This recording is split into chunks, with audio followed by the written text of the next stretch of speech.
Welcome to the latest episode of Blood Money. Today we have a very special guest, Sarah Steadman. How are you doing? I'm good. How are you?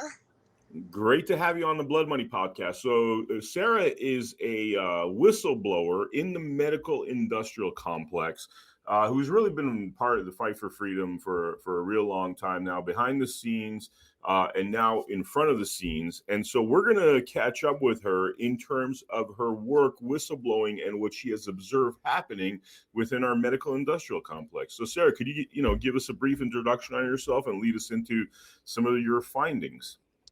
Okay, so I have 25 years of healthcare background. I worked from bedside all the way up to case management, where I was fired from a government facility here in San Diego. And then I just recently got another position where I work the front line for a couple family practice, and I'm seeing a complete disaster with these vaccines.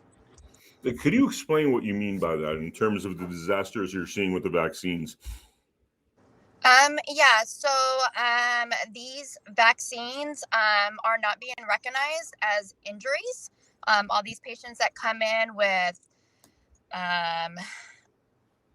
sinus infections every week, and then they're being referred out to specialists, and the specialists are kind of stumped. They don't know, what the causes are, or lots of shoulder pains, random falling down, breaking bones. Wow. I've seen so much STDs I've never seen before in my life. So STDs, that's an interesting topic there. Explain to me why the STDs could potentially be attributed to a COVID vaccine injury. Okay, so I did a lot of the research myself, and of course got into speaking with a lot of the virologists and biologists and whatnot to see what exactly the ingredients that were in these vaccines. And there's a lot of HIV and herpes that were in them. And so you're saying the actual vaccine was giving people HIV and herpes? Correct. Wow.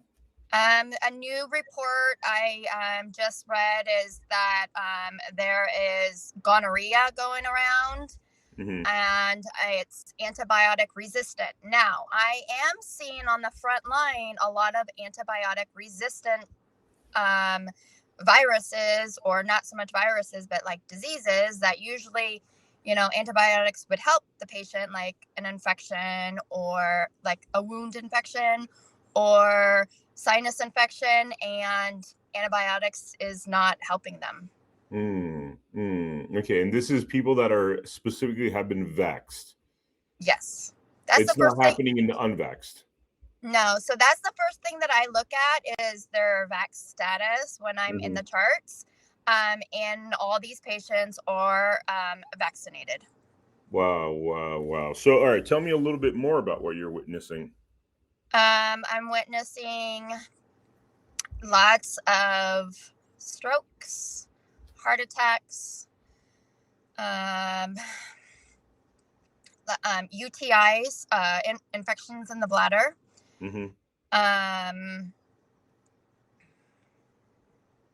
Just a lot of just junk. That's all I have to say is junk.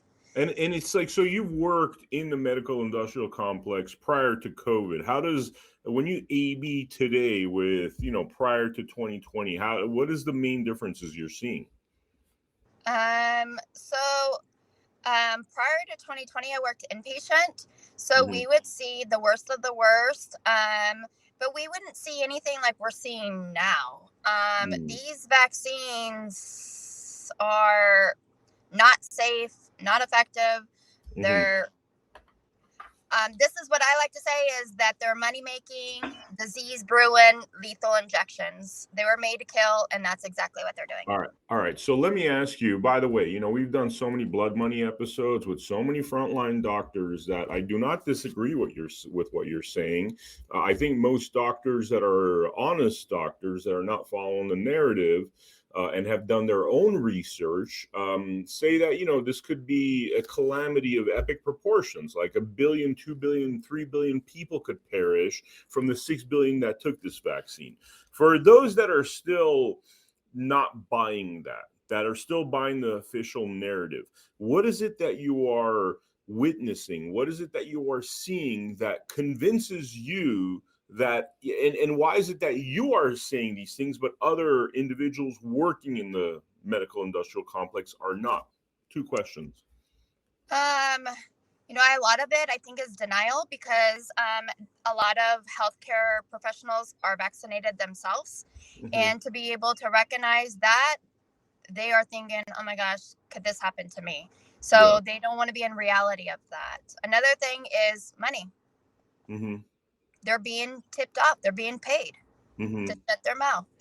I mean, okay, but how does that reconcile itself with, we're supposed to think of medical professionals as, honorable, do no harm. I mean, money, hey, anytime could offer you money to, somebody could offer you money to murder somebody right now. You know what I mean? It's like the whole point of it is that we do not accept money to murder people, especially people that are supposed to not do any harm to others. I understand, but physicians will do anything to keep up the narrative. A lot of them are just, the physicians that I work for, they don't have time to sit there and analyze everything. They're on a quota, they need to make money, and that's all they care about. So they're feeding right into this narrative. I'm not exactly sure. I don't know. They don't have common sense. I don't know. Wow. Okay. So tell me, I mean, the way prior to the interview, the way it was sounding to me, it was that there are many ways to essentially kill somebody using the hospital system. I mean, what are the things that you've witnessed and are willing to whistleblow about in terms of the hospital killing fields? Okay, so a couple things during COVID. So usually prior to COVID, we were, patients had advocates at the bedside, correct? So they had somebody that was constantly there asking questions, and we didn't have that during COVID. Patients were left to kind of hang from themselves at the mercy of, they thought they could trust the healthcare industry, but we, not me per se, because I didn't work inpatient, but they were given kill orders, protocols, and it was protocols at nighttime to kill these patients. Remdesivir. So sorry, I got to pause you there. So you're talking about nurses and doctors that are getting kill orders? Yes. Okay. So is the doctor or nurse aware that what they're asking to do is basically a kill order? So it wasn't brought out as, kill orders, but it was, this is the hospital protocol and this is what you need to follow. And are most doctors aware that this equals killing people? No. They don't know that remdesivir kills people? Nope. At the time, they did not. But this is not ongoing. This was earlier on in the COVID, scamdemic. Yeah. So wow. This was ongoing. Now at nighttime too, I spoke with a physician. He was a hospitalist, and all his patients were dying at night.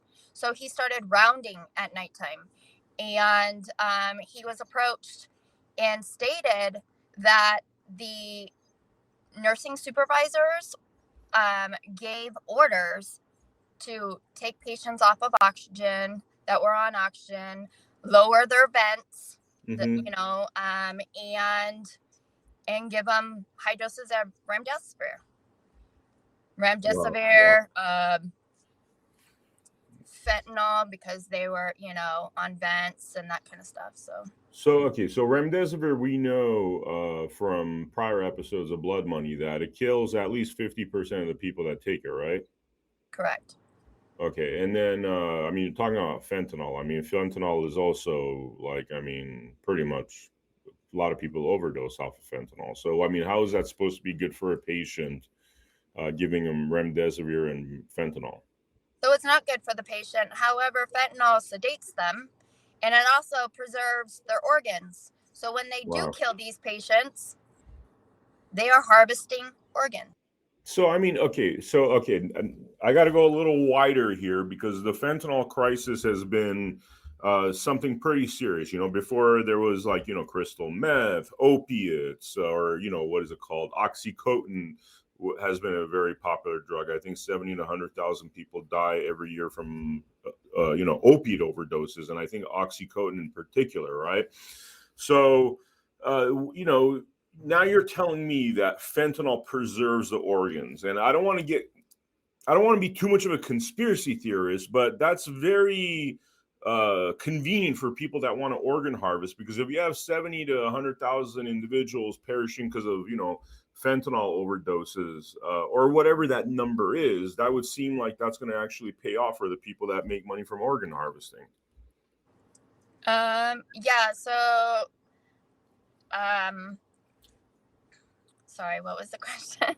No, it just seems very convenient that fentanyl preserves the organs and also is something that overdoses people at such a highly regular fashion, where you have, I don't know the exact number, but I know it's in the tens of thousands per year perish from fentanyl overdoses. So I was just making the point that that's really convenient for people that want to make money off of organ harvesting, is that you have essentially like a mini genocide happening via fentanyl, and it preserves the organ. So, organ harvesting folks make a lot of money.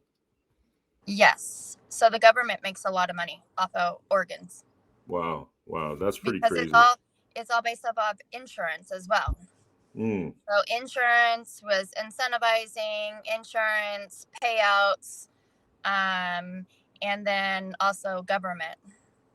Wow. All right. So you're telling me also about the faulty IV overdosing patients. Tell me about what's going on there. And that seems to be a more recent discovery. Tell me a little bit more about that. Yeah. So the IV company is called Alaris.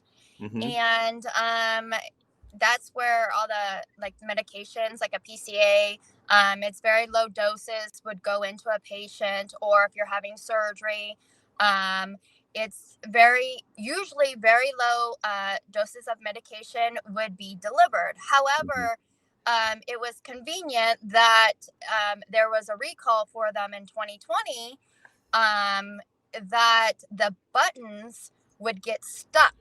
And so the patients were overdosing on whatever medication they were given through this IV, which a lot of them were remdesivir or fentanyl or, morphine. Wow. So, but these pumps are still being used today. And how often do people perish because of these faulty IVs? There's been a lot of deaths. I don't necessarily work inpatient right now, but outside, I see it a lot. I recently just had a friend's husband, healthy, unvaccinated, went in for a simple outpatient procedure and died that night. And I said, you need to ask questions. You died from what? The doctors are stunned. They don't know. I said, well, you need to check to make sure that he wasn't overdosed. Whoa. So somebody goes in a hospital and dies within the hospital, and there's not a major investigation that a healthy young person died in a hospital? Yep. It happens. I mean, are you convinced that these hospitals are basically being used as killing fields? Yes, I called them gas chambers. I mean, could you, for the viewer that is skeptical, could you just, and I know you've talked about some of this already, but go over the list of ways that this happens? List of ways that happens. Hmm. Well, during COVID, nobody could be at bedside. It's easy. Hmm. A lot of patients, they trust their providers. I wouldn't trust any of them. Hmm. I I don't know what else to say. To me, it's you fight for your loved one, right? I don't care who Hmm. it is. You just fight for them, and you stay there. Wow. Wow. Wow. So, all right. So, being a whistleblower, you're telling me that, and you started pretty early on. Take us through when you started exposing what's going on, and tell us about the price you've had to pay for that. I started exposing in 2020.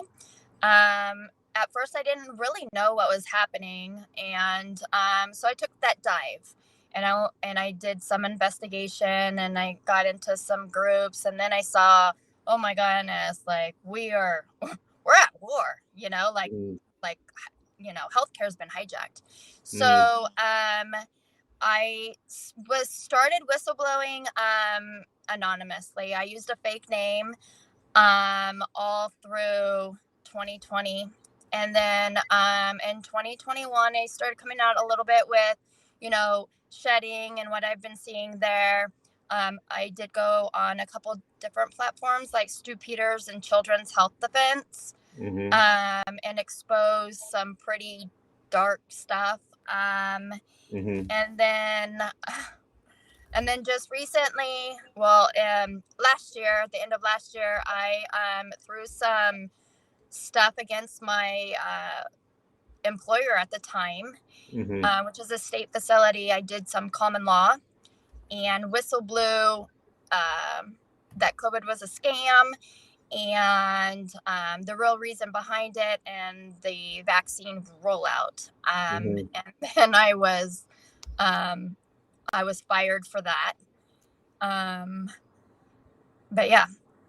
And you've been, I mean, you've been attacked. They tried to make your life very difficult, but you were telling me that you've used common law processes to individually sue people as opposed to sue organizations, which I found very interesting because having spoken to Pastor Arthur's son, after Pastor Arthur Pawlowski from Canada, his son Nathaniel was getting kicked out of his school, and he threatened the dean that he was going to sue him. And then dean thought he was suing the school, and he said, "Go right ahead." And then Nathaniel clarified. He said, "No, I'm going to be suing you personally."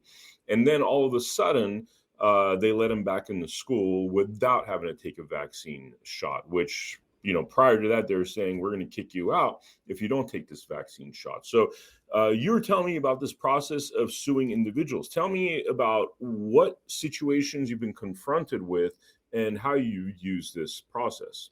So when I was still working, I was frustrated because I knew that, I'm up against the government, right? And it's just me by myself. So someone approached me and said, "Hey, I think I might have something that works for you." So I said, "Oh, okay, I'm all in." Mm-hmm. And it's called a condition of acceptance. And what it is I'll accept taking this vaccine for X amount of dollars, and if you can meet all these conditions. And my conditions were harsh. It was admit COVID was a scam, you're a domestic terrorist, Uh-huh. you're murdering people. I had to make it so it was really, really harsh because I wasn't going to Mm-hmm. take that vaccine. And instead of doing it as a facility, I went individually, and I started off with my lead Mm-hmm. and then my supervisor, my manager, my director, and I went all the way up to the CEO. And there was about 9 people. And at first, they didn't know what it is because it's common law. Like, they don't know. Yeah. But in that packet, it says you will not retaliate against me or my family. Mm-hmm. And if you get attorneys involved, I will bar grieve them on a federal level. And What does that mean? bar grieving is filing a complaint and actually taking their license away so they can't practice law. Mm-hmm.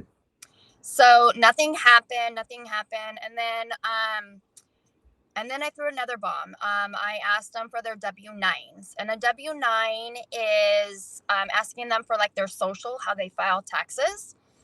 And then that's when they started like harassing me. They cut my hours, and then they held my paycheck, which is a federal crime. So then I got the EEOC involved, which is a federal investigator for employment. And my appointment with them wasn't until like January the following year. So I had to wait. This was like September of last year. And then my facility decided that, she has work performance issues. They're looking at just getting me out of there. I never been written up, so I pulled my employee file and there was nothing in there. So I knew that, they're just bullying you. There wouldn't be any bullshit, at the other end. So once they fired me, I went into an investigation, and then they fired me like 2 months later. And then I did W-4s on them, and I got the IRS involved. And so the IRS did their investigation, and then come January of this year, I believe, I had that EOC investigator interview, and they told me that I had a right to sue them because I whistleblew. They retaliated against me. This is harassment. It's fraud. And then I pulled identity theft. I did the process and did identity theft. And the reason why I did identity theft was because they're going to use my name to file taxes. Wait, so you're accusing them of identity theft? Correct. Because since I'm fired, they can't use my name.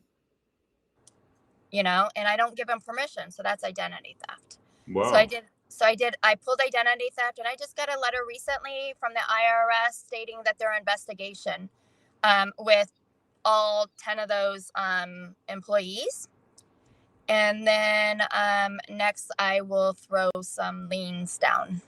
Liens. Tell us about that process. This process is very complex, but basically it's a lien that they are in violation of the initial contract that I submitted, which is the conditional of acceptance. That was for $200 million. And I file liens within the corrupted court system, and the individuals, if they can't pay that, then all of their assets are seized. Wow. And you could use a corrupted court system to get to that. Correct. To get the assets seized. Correct. Wow. And then a lien will be on their credit report and on a background check for 5 years. They have to pay it, or everything will be seized, and they can't have access to anything that they own. And that's $200 million because they basically violated your conditional acceptance. Correct. So essentially you said, look, I'll take it. You got to accept all this stuff. Give me $200 million. Instead of doing that, they tried to create a false narrative to get you fired. They eventually fired you, saying that you had behavioral issues, but your files showed that you never had such behavioral issues prior to that. And then you start going after them personally, basically. Yes.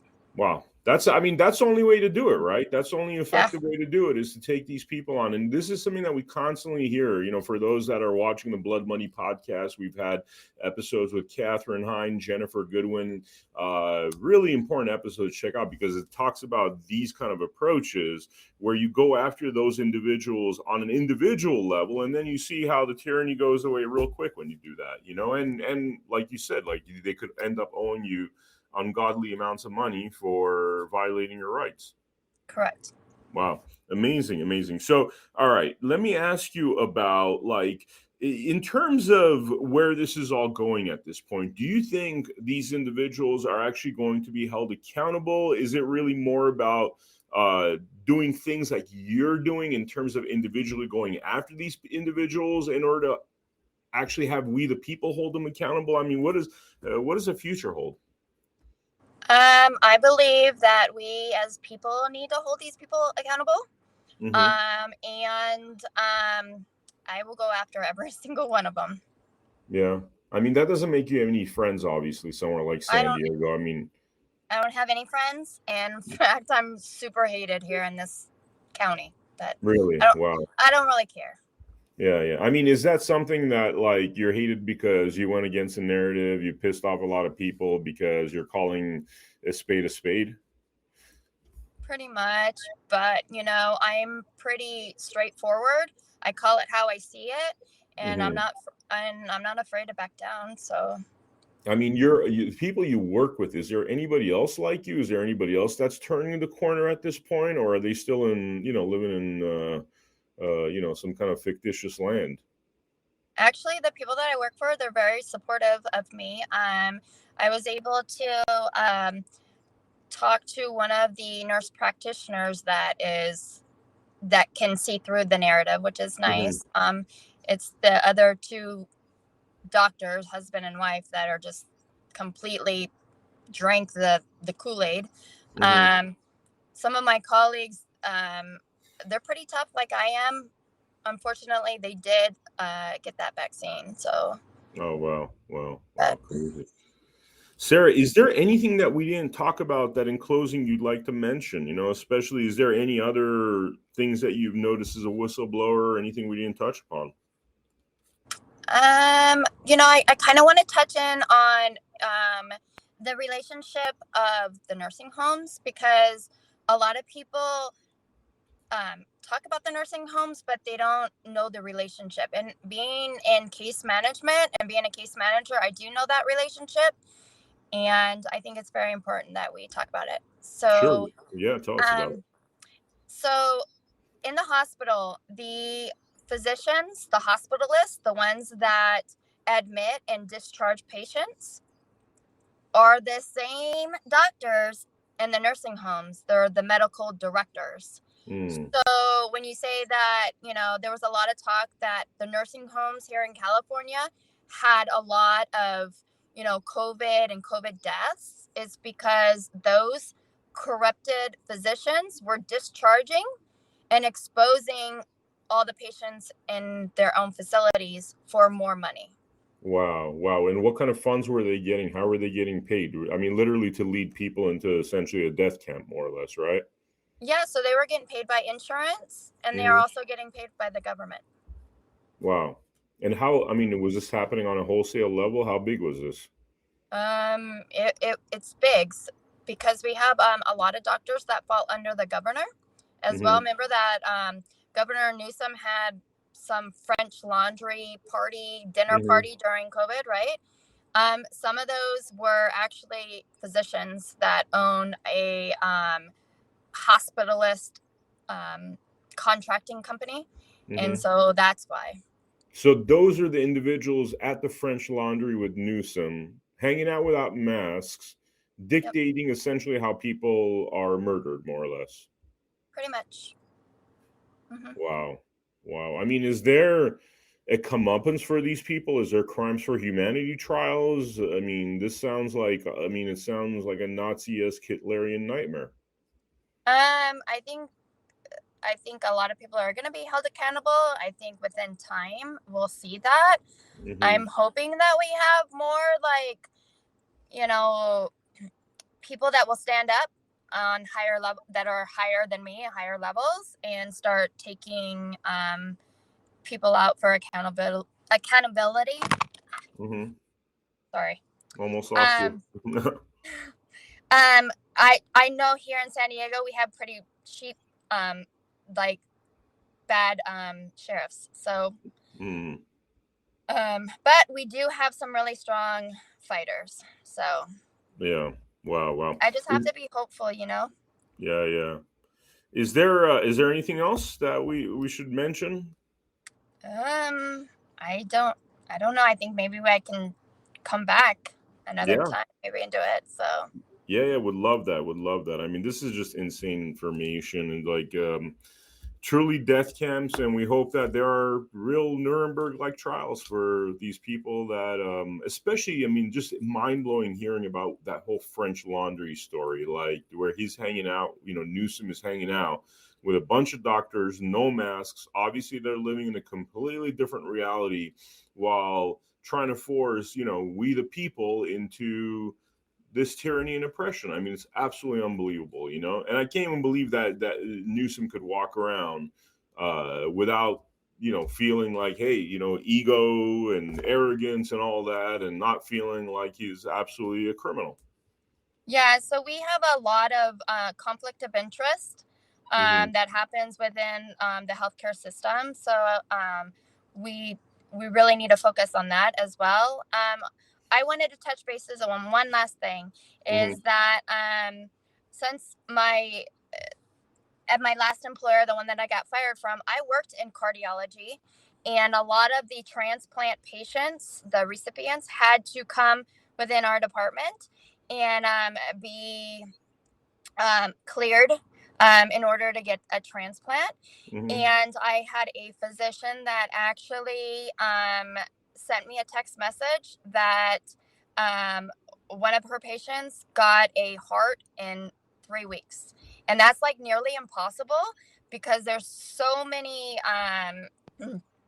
procedures that you have to get done prior to. And to get a heart in 3 weeks is insane. Because usually it's a 6+ year waiting list. Wow. So what happened there? And they ended up, a patient was dying in the ICU and they were able to get a heart. But why? I mean, why in 3 weeks? How were they able to circumvent the system? I guess connections. Like I said, Wow. it's very corrupted inside. Special And privileges for people that are willing to probably pay a lot more money. yes, and just so you know, and your viewers know that that heart had to still be pumping before it can be transferred over. So that was it.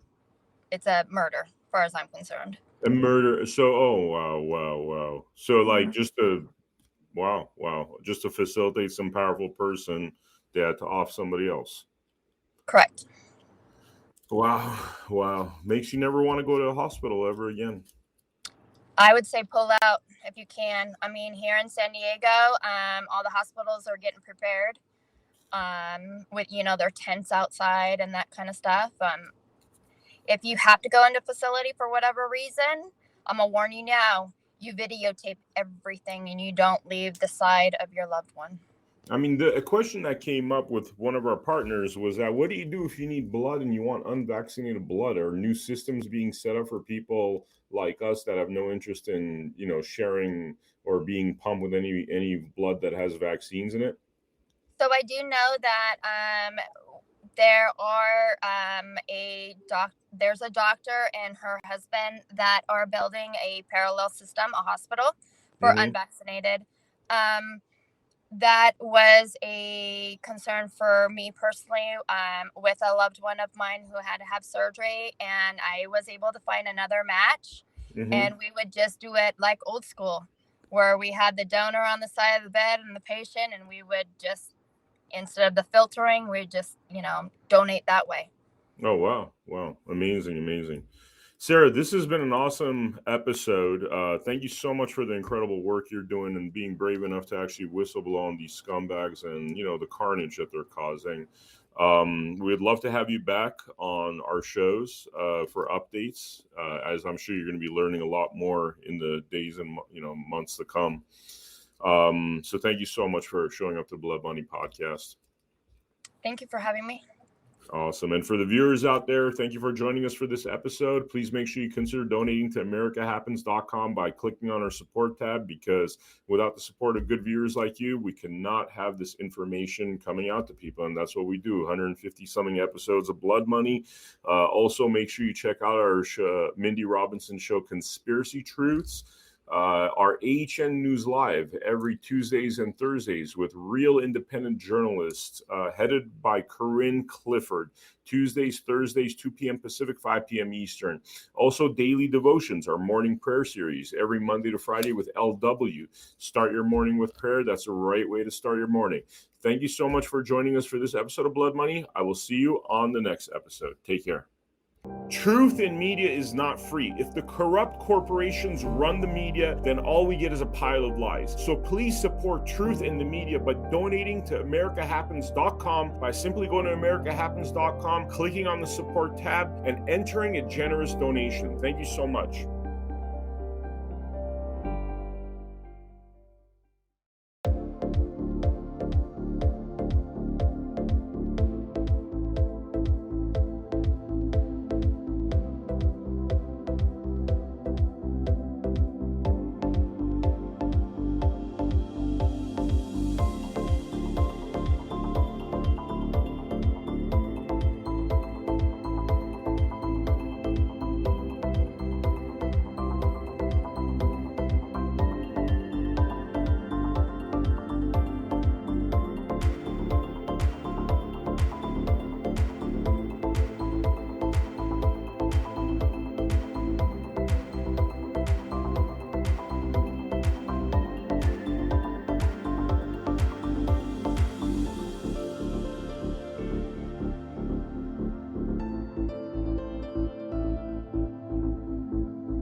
Check out the America Happens Network, because Fox sucks now.